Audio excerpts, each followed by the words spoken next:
Hello, എന്തൊക്കെയുണ്ട് വിശേഷങ്ങൾ? എല്ലാവരും സുഖമായിരിക്കുന്നെന്ന് വിചാരിക്കുന്നു. ഇത് നമ്മുടെ 82ാമത്തെ പാർട്ടാണ്. എന്നാൽ നമുക്ക് പാർട്ടിയിലേക്ക് പോയാലോ? എല്ലാവരും കമൻ്റ് ഇടുമെന്ന് വിശ്വസിക്കുന്നു.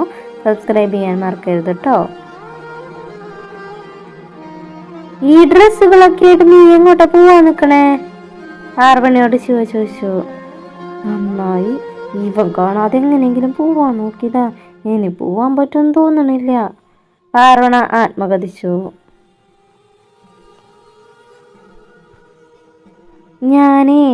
ഞാൻ കുളത്തിലേക്ക് കുളിക്കാൻ പോവായിരുന്നു. ഒറ്റയ്ക്കോ? അല്ല, ശിവാനി അമ്മും കുട്ടികളൊക്കെ ഉണ്ട്. അവർക്കൊക്കെ നീന്തലറിയാൻ നിനക്കറിയോ? ഇല്ല. ശരി, നോക്കിപ്പോ, സൂക്ഷിക്കണം. ശരി ശിവ. അവൾ സമാധാനത്തോടെ പുറത്തേക്ക് പോവാൻ നിന്നതും ശിവ വീണ്ടും അവളെ പിന്നിൽ നിന്ന് വിളിച്ചു. ഡി, അവിടെ വന്നേ. എന്താ? വെള്ളം നനഞ്ഞാൽ നിഴലടിക്കാത്തൊരു ഡ്രസ്സ് ഇട്ടിട്ട് പോടി. അവനത് പറഞ്ഞ് ഷെൽഫിൽ നിന്നും തൻ്റെ ഒരു ഷർട്ട് എടുത്ത് അവളുടെ അരികിലേക്ക് വന്നു. ഇതിട്ടാ മതി, അതാവുമ്പോ വെള്ളം നനഞ്ഞാൽ നിഴലടിക്കില്ല. ശിവാനിയോട് അമ്മൂനോടൊക്കെ പറഞ്ഞേക്ക്. ഷർട്ട് അവളുടെ കയ്യിലേക്ക് വെച്ചു കൊടുത്തുകൊണ്ട് അവൻ പുറത്തേക്ക് പോയി. ഞാൻ വിചാരിച്ച എന്നെ കുളത്തിലേക്ക് കുളിക്കാൻ പോവാൻ സമ്മതിക്കില്ല എന്ന്. സമ്മതിച്ചല്ലോ, സമാധാനം. അത് പറഞ്ഞ് അവൾ വേഗം ഡ്രസ്സ് മാറ്റി അമ്മുവിനോടും ശിവാനിയുടെ അടുത്തേക്ക് പോയി. അവർ 3 പേരും ഹാളിലേക്ക് ചെല്ലുമ്പോൾ അവിടെ ആകെ ബഹളമായിരുന്നു. മോളെ, എന്താ കാര്യം? ശിവാനി ചോദിച്ചു. മുത്തശ്ശി കുളത്തിലേക്ക് നമ്മളോട് ഒറ്റയ്ക്ക് പോകണ്ടെന്ന് പറഞ്ഞു മേമേ. അതെന്താ മുത്തശ്ശി? ഞങ്ങൾ നോക്കിക്കോളാം പ്ലീസ്. ശിവാനി മുത്തശ്ശിയോട് പറഞ്ഞു. ഇത്രയും കുട്ടികളെ നിങ്ങൾ 3 പേരും കൂടെ നോക്കാൻ പറ്റുമോ? അതൊക്കെ ഞങ്ങൾ നോക്കിക്കോളാം മുത്തശ്ശി. എന്നാ ഒരു കാര്യം ചെയ്യാം, കണ്ണനും ബുദ്ധിയും കൂടെ വരട്ടെ. ഞാനില്ല, നിങ്ങൾ പൊക്കോ. അത് കേൾക്കേണ്ട താമസം ശിവ പറഞ്ഞു. എന്നാ ആരും പോവണ്ട, മുത്തശ്ശി തറപ്പിച്ചു പറഞ്ഞു. അത് കേട്ടതും ശിവയുടെ അടുത്ത് വന്ന് കുട്ടികൾ ബഹളം വയ്ക്കാൻ തുടങ്ങി. അവസാനം അവൻ സമാധാനം ഇല്ലാത്തതുകൊണ്ട് ഒപ്പം വരാമെന്ന് സമ്മതിച്ചു. അതോടെ ഭദ്രയും ശിവയും കുട്ടിപ്പട്ടാളവുമായി നേരെ കുളത്തിലേക്ക് പോയി. എല്ലാവരും കുളത്തിൽ ഇറങ്ങിയപ്പോൾ പാർവണ മാത്രം കൽപ്പടവിൽ ഇരിക്കുകയാണ് ചെയ്തത്. അവളുടെ മടിയിൽ റിയമോള് ഇരിക്കുന്നുണ്ട്. പാർവണ വാ. ശിവാനി അവളെ നിർബന്ധിച്ചെങ്കിലും നീന്താൻ അറിയാത്തതുകൊണ്ട് അവൾ കുളത്തിലേക്ക് ഇറങ്ങിയില്ല. ആന്റി, എനിക്ക് അവരുടെ കൂടെ വെള്ളത്തിലേക്ക് ഇറങ്ങി കളിക്കണം. റിയമോള് പാർവണയുടെ മടിയിൽ നിന്ന് വാശി പിടിക്കാൻ തുടങ്ങി. നമുക്ക് ഇവിടെ ഇരിക്കാം മോളെ, വെള്ളത്തിലേക്ക് ഇറങ്ങാൻ ആന്റിക്ക് പേടിയാ, അതാ. പറ്റില്ല, എനിക്ക് ഇറങ്ങണം. റിയമോള് കരയാൻ തുടങ്ങിയതും ശിവ വെള്ളത്തിൽ നിന്നും അവളുടെ അരികിലേക്ക് വന്നു. ശേഷം പാർവണയുടെ മടിയിൽ നിന്ന് മോളെ എടുത്തു. മറുകൈ പാർവണയ്ക്ക് നേരെ നീട്ടി.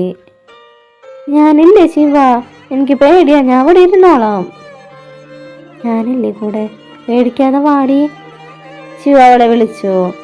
അവൾ ശിവയുടെ കൈയും പിടിച്ച് പതിയെ വെള്ളത്തിലേക്ക് ഇറങ്ങി. അമ്മുവും ശിവനെയും വെള്ളത്തിൽ നല്ല കളിയാണ്. ചേച്ചി ഇവിടേക്ക് വാ. ശിവയുടെ അരികിൽ നിൽക്കുന്ന പാർവണയെ അമ്മു അവരുടെ അരികിലേക്ക് വിളിച്ചു. പാർവണ ശിവയെ നോക്കിയപ്പോൾ അവൻ പൊയ്ക്കോ എന്ന രീതിയിൽ തലയാട്ടി. എന്റെ കൈ പിടിച്ചു ചേച്ചി. അത് പറഞ്ഞ അമ്മു കൈ നീട്ടി. പാർവണ കുറച്ച് മുന്നോട്ട് നീങ്ങി അമ്മുവിന്റെ കൈ പിടിക്കാൻ നിന്നതും തന്റെ തൊട്ടു മുമ്പിൽ വെള്ളത്തിൽ നിന്ന് ആരോ ഉയർന്നു പൊങ്ങിയത് ഒരുമിച്ചായിരുന്നു. അവളെ പേടിപ്പിച്ചുകൊണ്ട് പിന്നിലേക്ക് നീങ്ങിയതും കാല് തെന്നി വെള്ളത്തിൽ മുങ്ങിപ്പോയി. അപ്പോഴേക്കും ശിവ വേഗം അവനെ ഒരു കൈ കണ്ട് പിടിച്ചിരുന്നു. എങ്കിലും മൂക്കിലും വെള്ളം കയറിയത് കൊണ്ട് അവൾ നന്നായി ചുമക്കാൻ തുടങ്ങിയിരുന്നു. എന്താ ഭദ്ര നീ കാണിച്ചേ? ശിവ ചെറിയ ദേഷ്യത്തോടെയാണ് അത് ചോദിച്ചത്. അയ്യോ സോറി, ഞാൻ അറിഞ്ഞില്ല, പെട്ടെന്ന് അറിയാതെ ചെയ്തതാ, സോറി പാർവണ. ശിവ റിയമോളെ എടുത്ത് ഒരു കൈയിൽ മറുകൈയിൽ പാർവണയും കൊണ്ട് കരയിലേക്ക് കയറി. അവൻ പാർവണയെ പടവയിൽ ഇരുത്തി. പാർവണ കുഴപ്പമൊന്നുമില്ലല്ലോ? ശിവ ടെൻഷനോട് ചോദിച്ചു. ഇല്ല ശിവ. അത് പറയുമ്പോൾ അവൾ നന്നായി ചുമക്കുന്നുണ്ടായിരുന്നു. അവൾ വേഗം ഒരു തോർത്ത് മുണ്ടെടുത്ത് അവളുടെ തല തോർത്തി കൊടുത്തു. എന്താ പറ്റിയേ? അങ്ങോട്ട് വന്ന മുത്തശ്ശി പാർവണയെ കണ്ടു ചോദിച്ചു. മോക്കി വെള്ളം കയറിയതാ, കുഴപ്പമൊന്നുമില്ല. ശിവാണ് അത് പറഞ്ഞത്.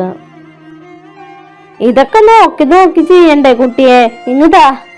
അത് പറഞ്ഞ മുത്തശ്ശി ശിവയുടെ കയ്യിൽ നിന്നും തോർത്ത് വാങ്ങി പാർവണയുടെ തല നന്നായി തോർത്തി കൊടുക്കാൻ തുടങ്ങി. കുളത്തിൽ കുളിച്ച് ശീലൊന്നുമില്ല അല്ലേ?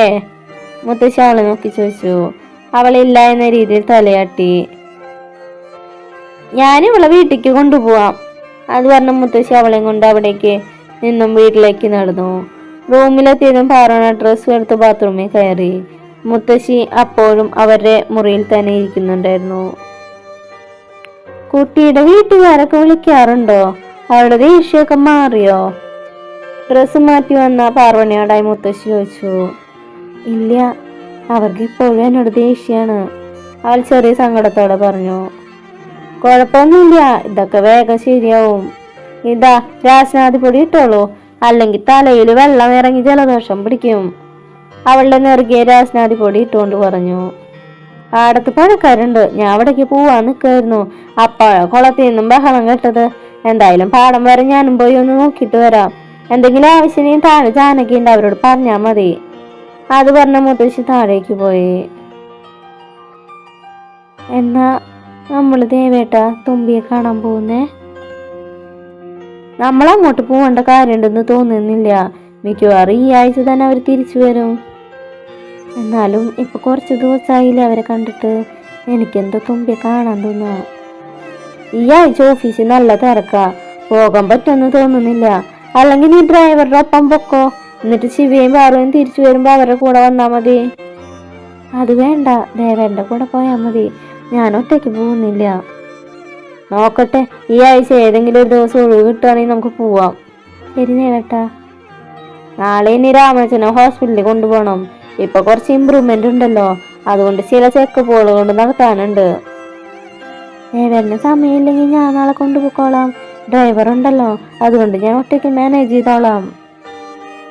നോക്കട്ടെ, സമയമുണ്ടെങ്കിൽ ഞാൻ പൊക്കോളാം, അല്ലെങ്കിൽ നീ പോയാൽ മതി, ഞാൻ ഇറങ്ങാട്ടാ. അത് പറഞ്ഞ് ദേവ ഓഫീസിലേക്ക് നടന്നു. നീ കൊറേ നേരമായില്ല കണ്ണാടിക്ക് മുമ്പിൽ ഇങ്ങനെ തിരിഞ്ഞും മറിഞ്ഞു നോക്കാൻ തുടങ്ങിയിട്ട്, എന്താ കാര്യം? കണ്ണാടിക്ക് മുന്നിൽ നിൽക്കുന്ന പാർവണിയോടായി ശിവ ചോദിച്ചു. ശിവ, മുത്തശ്ശിയുടെ കഴുത്തിലെ താലി കണ്ടോ? നല്ല രസമുണ്ട്, 3 ലോക്കത്തൊക്കെ ആയിട്ട്. പക്ഷെ എന്റെ താലി അങ്ങനെയല്ലോ. അവൾ തന്റെ താലിയിലേക്ക് നോക്കിക്കൊണ്ട് പറഞ്ഞു. അത് നമ്മുടെ കുടുംബത്തിന്റെ താലിയാ. നമ്മുടെ താലാട്ടിലെ എല്ലാ സ്ത്രീകളും അത്തരത്തിലുള്ള താലിയാണ് ധരിക്കാറ്. അപ്പൊ എന്റെ താലി എന്തെങ്ങനെ? അവൾ തന്റെ മാല ഉയർത്തി പിടിച്ചുകൊണ്ട് ചോദിച്ചു. അതിന് നമ്മുടെ കല്യാണം ഇവിടെ വെച്ചല്ലല്ലോ നടന്നേ. എനിക്കും വേണം ശിവ അങ്ങനത്തെ താലി. അതിന് ഞാനിപ്പോ എവിടെ പോവാനോ? നീ മുത്തശ്ശിയോട് ചോദിക്കാതെ എവിടെ നിന്നാ വാങ്ങിയെന്ന്? അതങ്ങനെ വാങ്ങാനൊന്നും പറ്റില്ല, തട്ടാന്റെ അടുത്ത് പുറത്തു കൊണ്ടുപോയിട്ട് താൻ ഉണ്ടാക്കിക്കന്നെയാണ്. എന്നാ നീ പോയി അയാളോട് പറയ്. നിനക്കെന്താ വട്ടുണ്ടോ പെണ്ണെ? ഞാൻ അയാളെ എവിടെ പോയി കണ്ടുപിടിക്കാനാ? മാത്രല്ല, ഇനി നമ്മളിവിടെ അധികം നാളൊന്നും ഉണ്ടാവില്ല, ഈ ആഴ്ച തന്നെ തിരികെ പോവും. അതെന്താ ശിവ എത്ര പെട്ടെന്ന് തിരിച്ചു പോണേ? നമുക്ക് ഈ 1 മാസമൊക്കെ കഴിഞ്ഞിട്ട് പോവാം. ദേവനോടും കൂടെ ഇവിടേക്ക് വരാൻ പറയാം, അപ്പൊ നല്ല രസമായിരിക്കും. എന്നാ നീ ഇവിടെ നിന്നിട്ട് 1 മാസം കഴിഞ്ഞിട്ട് വന്നാ മതി. എനിക്ക് ലീവ് കുറവാണ്, ഉടൻ തന്നെ തിരിച്ചു പോണം. നീ ഇല്ലാതെ ഞാൻ എങ്ങനെ ഇവിടെ ഒറ്റയ്ക്ക് നിൽക്കുക? ഞാൻ നിന്നോട് മിണ്ടില്ല ശിവ. പാറോണം പിണങ്ങിക്കൊണ്ട് തിരികെ നടന്ന ശിവ അവളുടെ ധാവണിയുടെ തുമ്പിൽ പിടിച്ചു. ശിവ, എന്റെ ധാവണിന്ന് വിട്, അവൾ ദേഷ്യത്തോടെ പറഞ്ഞു. അങ്ങനെ പിണങ്ങി പോവാതെന്റെ ഭാര്യ. അവൻ അവളെ തന്റെ അടുപ്പിലേക്ക് വലിച്ചടിപ്പിച്ചു. എന്നെ നീ തൊടണ്ട, കൈയെടുക്കണോ? അത് പറഞ്ഞ് അവൻ അവളുടെ ധാവണി അല്പം നീക്കി വയറിലൂടെ കൈ ചേർത്തു. എന്നെ വിട് ശിവ, അല്ലെങ്കിൽ ഒച്ച വെക്കും. എന്നാ നീ ഒച്ച വെക്കി, ഞാൻ കേക്കട്ടെ, എന്നിട്ട് എല്ലാവരും വരുമ്പോ നീ എന്താ പറയാ? അത് പറഞ്ഞ് അവൻ അവളെ ചുമരിലേക്ക് ചേർത്ത് നിർത്തി. നീ എന്നെ ബാക്കി പറ. ശിവ ചോദിക്കുന്നതിനനുസരിച്ച് അവന്റെ കൈകൾ അവളുടെ വയറിലൂടെയും ഇടുപ്പിലൂടെയും അലഞ്ഞു നടക്കാൻ തുടങ്ങിയിരുന്നു. ശിവ വേണ്ട, അവളൊരു ചീൽക്കാരത്തോടെ പറഞ്ഞു. എന്നാ പറ, ഇനി എന്നോട് പിണങ്ങോ? ഇല്ല, പിണങ്ങില്ല. എന്റെ ഭാര്യ അങ്ങനെ വഴിക്കുവാ. അത് പറഞ്ഞ അവൻ അവളിൽ നിന്ന് അകന്നു മാറി. ഞാൻ അടുത്ത് വരുമ്പോ നീ എന്തിനങ്ങനെ വേർക്കണേ? അവളുടെ നെറ്റിയിൽ നിന്നും ഒഴുകിയിറങ്ങിയ സിന്ദൂരം തുടച്ചുകൊണ്ട് ശിവ ചോദിച്ചു. അറിയില്ല, നീ അടുത്ത് വരുമ്പോൾ എനിക്ക് എന്തൊക്കെ ഒരു ഫീല് തോന്നാ. അത് പറഞ്ഞ് അവൾ പുറത്തേക്ക് ഓടി. അപ്പോൾ ഇന്നത്തെ പാട്ട് കഴിഞ്ഞു. നല്ലൊരു വീഡിയോ ആയിട്ട് നാളെ കാണാം.